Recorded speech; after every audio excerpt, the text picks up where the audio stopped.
Hello, my friends. This is The Art of Prepping. I hope you guys are doing good today. Recently, I rewatched Castaway, and it's a fairly long movie, but there's a lot going on in that movie. And it's kind of almost like the first couple times you watch it, you may miss a few things, or maybe you don't make all the connections. At least that's how it was for me. And now that I've seen the movie 3 times since it's been out, I have to say, I think I'm starting to really get the full picture view of what the movie really contains. And I still may be missing a few things, but I thought, you know what, maybe I'll just make a few comments, on this movie because, well, it's at least somewhat fresh in my mind. And I just think it's really good for us as individuals and groups that are into preparedness to kind of have some resources to reflect on. And it could be this movie, for example, could be one of those resources. It puts you into a context.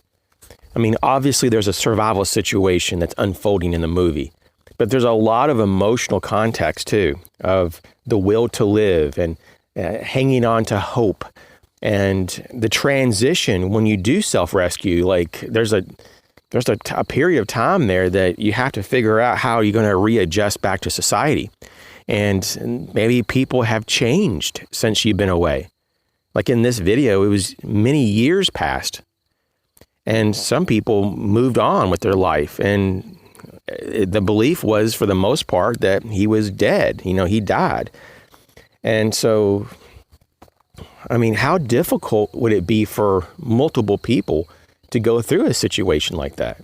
I mean, it's not just the survivor, the one that has to go through all of the difficulties by themselves, for example, like in the movie, but the people who are kind of left high and dry at home. I mean, it's difficult for everyone, but in particular, there's a lot going on with the actual individual in this movie that's stuck on an island in the middle of the ocean. What a nightmare. I mean, if you just take a moment and really think about that and make it as real as you can in your head, that's pretty scary stuff. No one knows where you're at. You have no means to communicate for help. You're stuck with the knowledge, the wisdom that you brought with you. The life experiences that you've had before are all you have to fall back on to some degree. Well, between that and common sense or logic. But can you imagine, there's got to have been a lot of stress, and pressure on that character in the beginning, at least, to kind of figure out how to get your basic needs met. I mean, that's pretty stressful. Where do you go to get water? How do you feed yourself? How do you protect yourself against the cold or wind or storms? Where do you get your shelter? What happens if you get injured? How are you going to deal with all that? I mean, it's pretty incredible, really. The obstacles that are in front of you, that we just take for granted all the resources that we have in modern day society. If we get injured, you go to the doctor or go to the hospital. I mean, if your car breaks down somewhere, you just get on your cell phone and you call for someone to help you. I mean, the modern day life is full of resources. And here you have this guy that washes up on an island that has almost nothing on his person, almost no material support. And I kept on thinking through the whole movie how amazing that would have been if he just had a small survival kit. Even if it was just like a pocket-sized survival kit, it would have been worth its weight in gold, if not more. I mean, goodness. It's amazing how just even little things like a Swiss Army knife could have made his life so much easier. So don't take some of this for granted that you have all this stuff. Maybe you have a bunch of gear like I do. Don't take it for granted. Don't just keep it all in a nice little box or never use it. Integrate that stuff into your life. Put that stuff into your kits. Put some of that stuff in your pockets for everyday use. Don't be afraid to use your gear. I know some people that are like that. They don't want to scratch their gear. They don't want any, they want to keep their gear perfect and, at least as near perfection as possible. And what you got to think about, this gear that we get, I mean, it's a tool. It's a type of tool, and you use your tools. You don't, baby your tools. You don't try to, not use your tools. And so just think about that. I mean, there are some things that some people buy that they collect. And so it's understandable that you may not want to use it because it's collectible. But get the stuff that you need so that you can use it on things in everyday life to make life just easier. I mean, it's just how it is. So just going through the movie, though, I took a couple notes, and I have it here right in front of me. I'm just going to reference that from this point on. But yeah, I just thought, first off, how amazing it would have been if he had some kind of signal device. I mean, it could have been flares, or they have those signal lasers that it can be seen for miles and miles.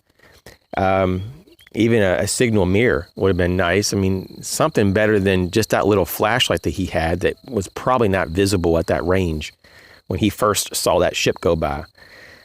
But yeah, I mean, can you imagine if he just had a satellite phone? It would have all pretty much have been taken care of. He would have gotten help probably within days, if not hours, maybe. It's pretty amazing.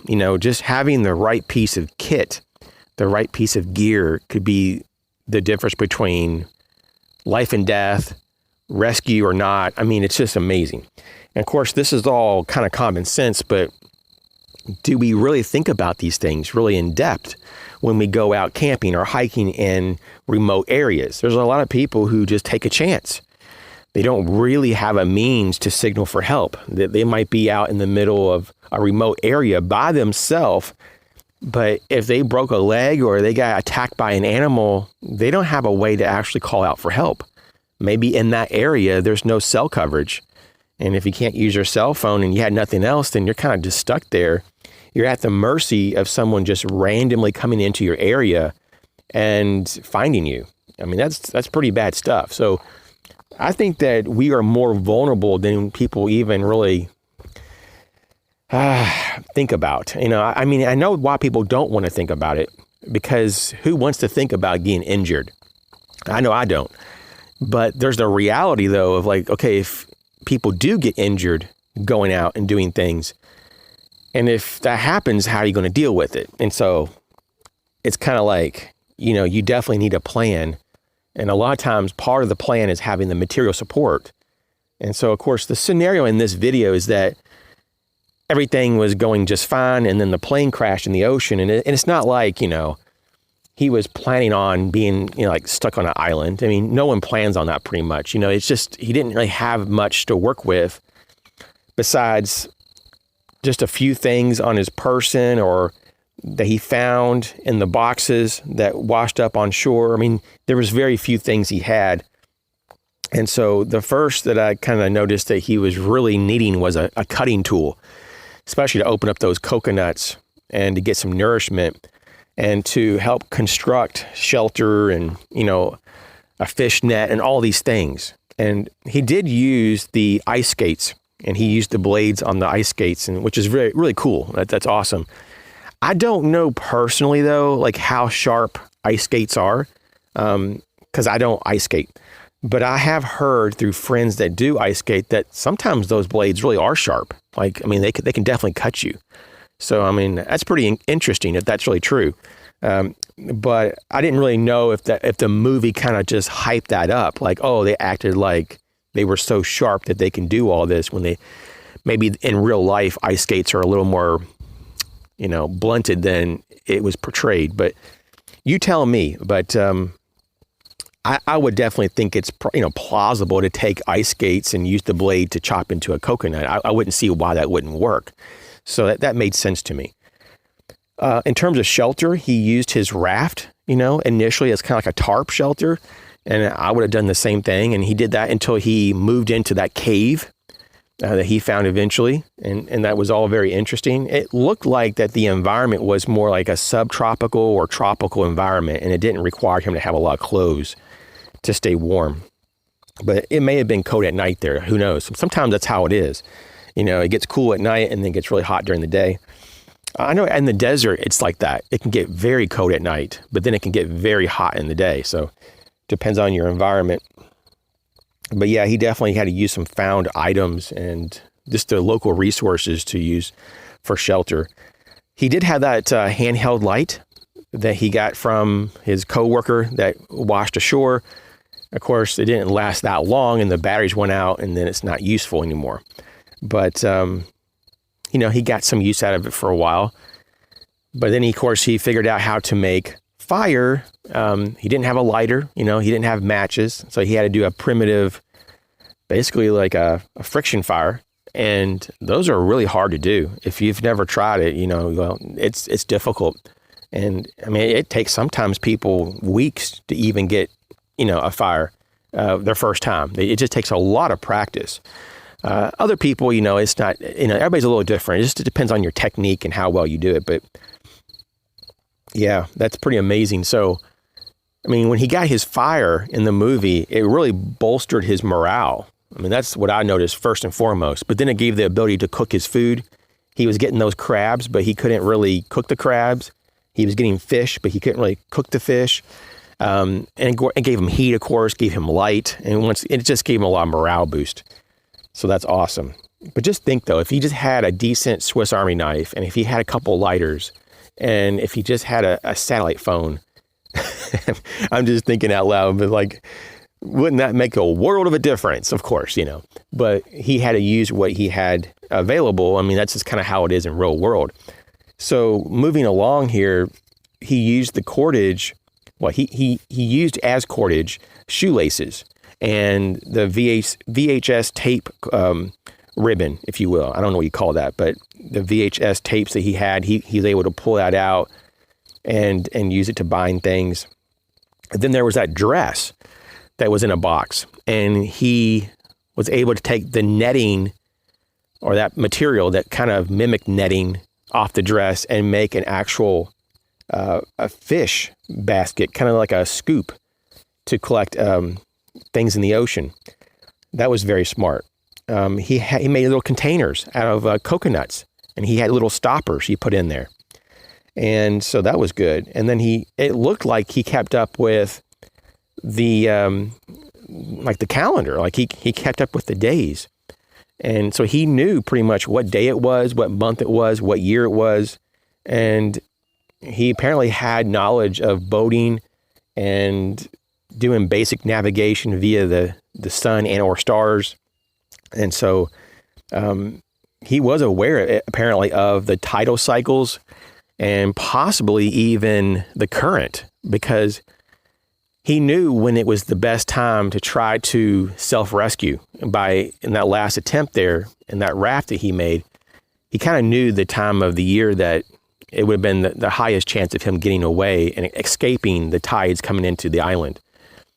There was that high vantage point, that high hill. I mean, I guess it was the hill, or I don't want to call it a mountain, but it was that tall hill that was kind of the highest point, on the island. And you can go up there and look out, and that's a smart thing. That's something that definitely you'd want to do in the very beginning to get kind of just to see where you're at. Where are the resources? Is it a big island, small island? Can you see anything beyond, or, can you see anything around you, like other islands, or can you see any boats or anything? So that was kind of be a good thing, I think, that he did the right thing going up there.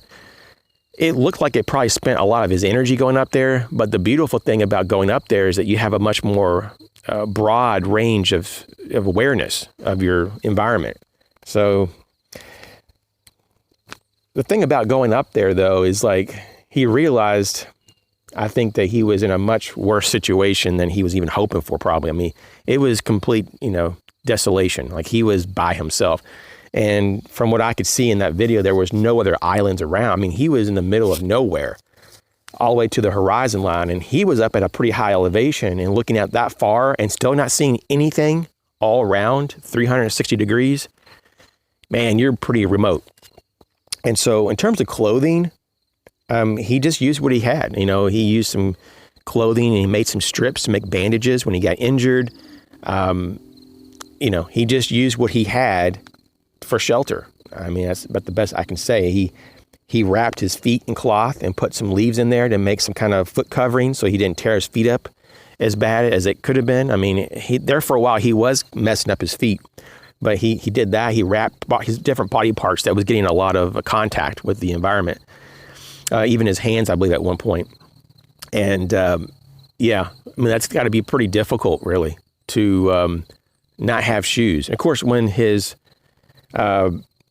co-worker, washed up on shore, he had shoes. And of course, the shoes were too small for him. So he cut out the toe box and just used them the best he could. So basically, he had to adapt and overcome the challenges he had. Now, in terms of like his dental issue, man, I felt for the guy. I mean, it's horrible to have dental issues.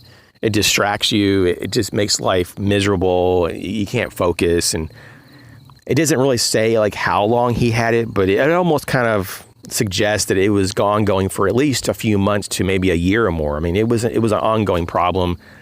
And it looked like at some point he just basically, took the tooth out.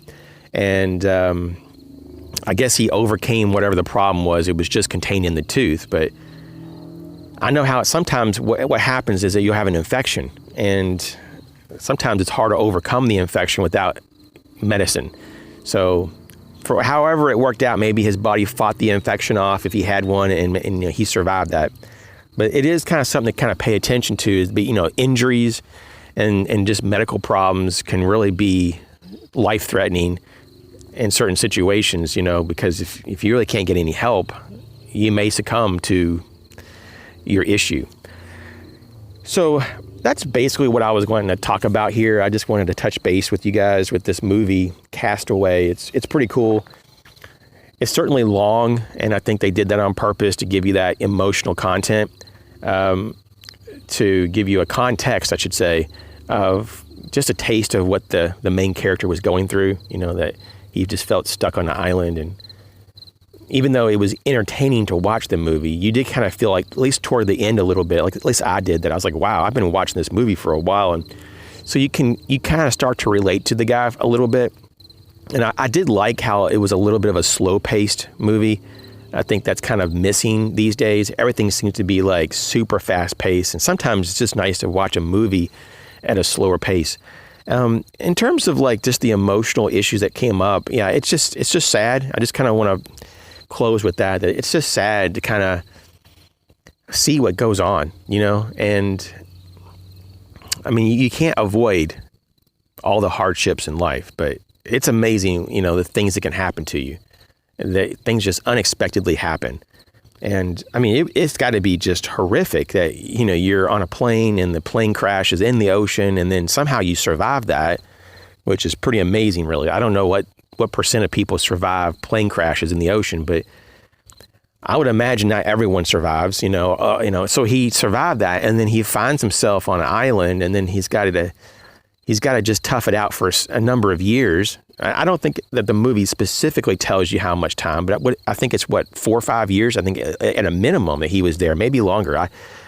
I couldn't really figure that out per se. Maybe I just didn't pay enough attention to it, but I'd say maybe closer to 5 years, roughly, that he was on that island. And that's a long time. I mean, just think about how long is the longest time period that you've gone without talking to someone. And just that isolation can mess with you big time. So that's something right there to be aware of, that psychologically he was having a hard time coping with it. And that's why at one point he thought about committing suicide. And that's why at one point he had to create basically a companion, Wilson, the volleyball, because he needed something. He needed something to talk to. And of course, he kind of almost tried to make it as someone, but it was obviously something, not a person. But it just kind of gave him a little bit more of a means to cope with some of this, emotional context, and to redirect it and to kind of process it through. So it made it more like he wasn't really talking to himself, but he was talking to someone else or something else. And it just kind of helped to normalize a little bit of the situation, even though it was all very stressful and not desirable. But certainly, I think that we would all start to talk out loud or, think out loud. If we were in a situation like that, at some point you start to want to verbalize things, at least certain people over others, I would imagine. Not everyone probably would do that, but I think the bulk of people would start to try to like converse with themselves. And it's not almost like you're talking to yourself in the sense like you're asking a question and then you're answering your own question. It's not like that per se. What I saw in the movie was more like a continuous flow of thought, but he would bounce different things off of his, the volleyball Wilson. And then he would kind of reflect on what he bounced off on Wilson. So it's almost like he wasn't really like trying to answer his own questions as much as he was just needing something to reflect his concerns or his thoughts at the moment. And, I sometimes do that too. I think a lot of people do, in fact. There's times that I actually will think out loud by myself on a topic that I'm trying to sort through. Because what I've noticed is there is a percent of the population that actually thinks more critically and more logically when they verbalize it or they talk out loud versus they keep it in their head. And for some reason, I'm just one of those people that I think a lot better out loud than in my head. And once again, there's a lot of people like that. And he might have been one of those people that just does better at problem solving by making it more outward, his thoughts. But regardless, though, he did use Wilson, the volleyball, as just a coping mechanism. And it kind of reminded me of like a kid who has like that safety blanket and you just have this emotional attachment, like that it's going to keep you safe. And it was kind of the same thing with Wilson, the volleyball, that he put some emotional energy into that item and it gave him comfort on some level. And various times in the movie when he was separated from Wilson, he was quite emotional because there was this sense of loss, and I think that's what a lot of people don't recognize, that you can grieve in different ways. And it's not just grieving with people. Like, you don't have to just have someone pass in your family to grieve. You can grieve a loss of a job. You can grieve having to move to a new area. I mean, grief can actually come up in lots of ways, and it's not always typically recognized. Some people are having these emotional experiences and they don't understand what it is. And a lot of times it is grief, or it could be trauma. I mean, he was going through really both. And in some ways they kind of intermix at different points, right?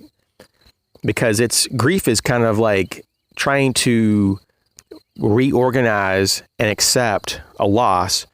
And trauma is kind of like the point that you get a bit stuck in processing that loss or processing maybe excess stimuli or excess emotional content. And you just kind of have a hard time dealing with what to do with it. This is a good example here. You know how like there are times when you have a loved one pass, and let's say that you're like the child and your parent, like your parent passed, and let's say that was your last parent, and you inherited all their stuff, or you're supposed to deal with all this stuff, and I mean, it's difficult to know what to do with the stuff. You'll get stuff that you really don't even really need or want, but then you kind of almost feel compelled to hold on to it, at least for a while, because you're like, well, this used to belong to my dad or my mom or whoever. And that is kind of it's not just kind of, it is difficult on multiple levels, because you're trying to figure out how to let go of the person, but yet you have this stuff that keeps reminding you, and then you don't want to let go fully of the stuff because you think that maybe there's some inherent value. And plus, you feel like if you let go of all this stuff, then you would kind of let go completely of your parent. But then you realize over time that the stuff isn't the same as your parent. that you may have lost. And so you go through this cycle.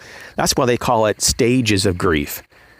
And that you don't always go through the same stages at the same time. You might bounce around in different stages. And that's something else that people don't recognize, that it's not like, oh, I'm in the first stage of grief and now I'm going into the second stage. No, there's no such thing as that. There's people who go through in different order the stages of grief, and they do it for years before they kind of work their way through. And so there's different patterns for different people. Everybody's a little different. Some people will be in the denial stage for maybe a year or so.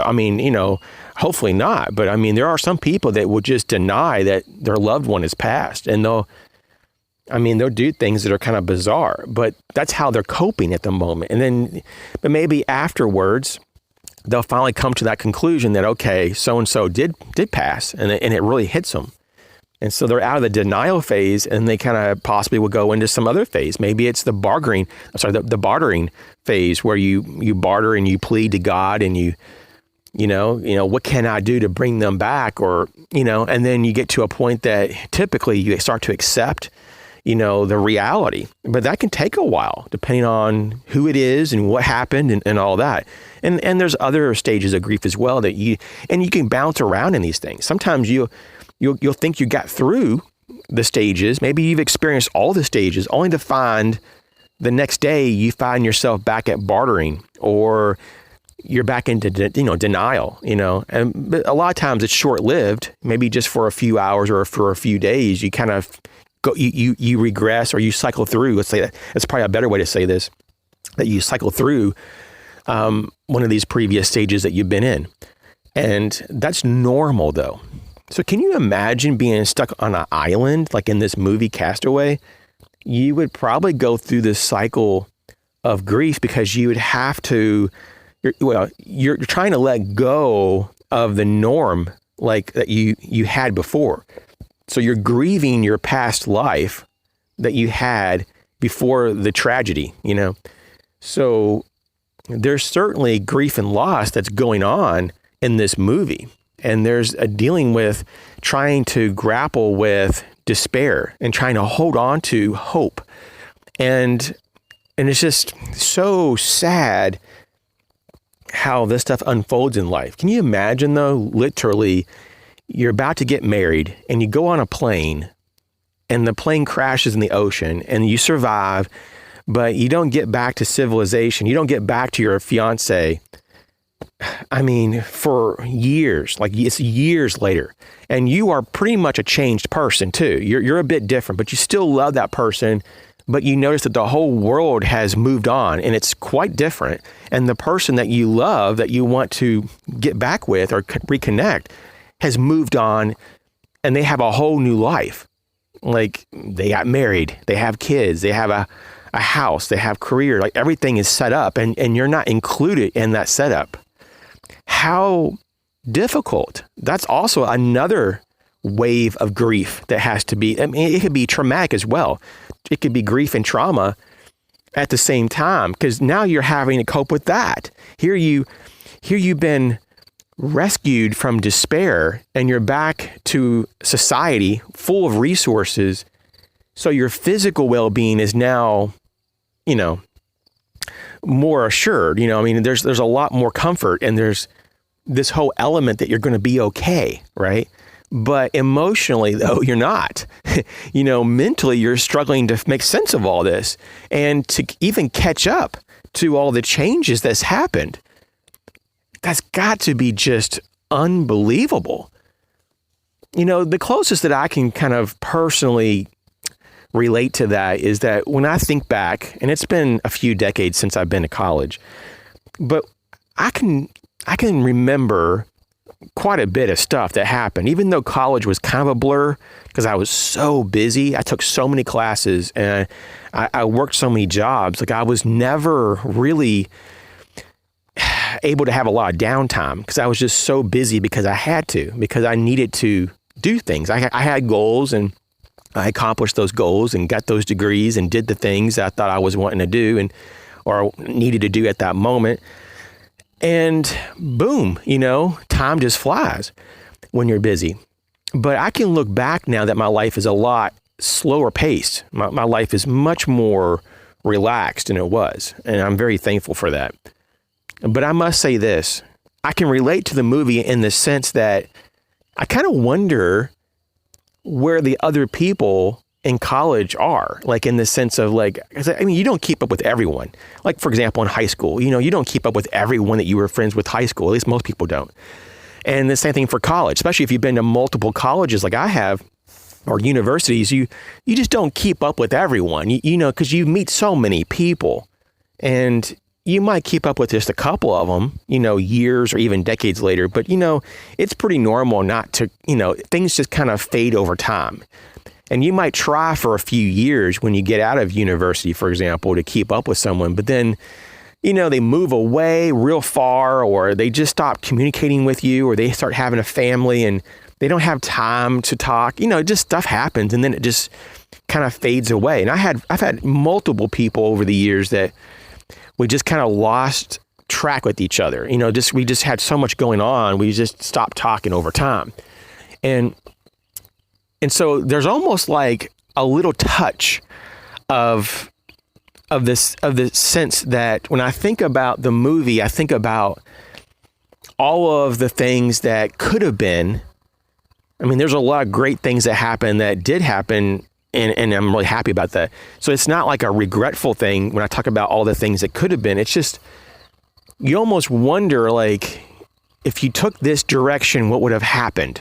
And in the movie, the main character really kind of specifies that, especially toward the end. He says, I should have never, I'm just kind of paraphrasing, I guess. I should have never been on that plane. I should have never got on that plane ever. I should have never left that car, and got on that plane. So it's like for a moment there, he kind of reminded me of like, what would have happened if I dated that person versus that person? Or what would have happened if I had a different major, in college or university? What would have happened if I took this job versus that job?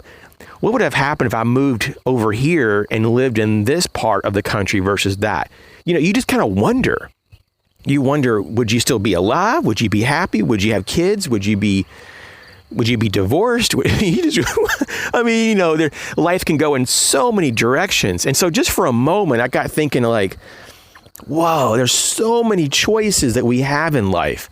And sometimes surrendering some of those choices by making choices, there's actually a small element of grief, if not a large element, depending on what it is.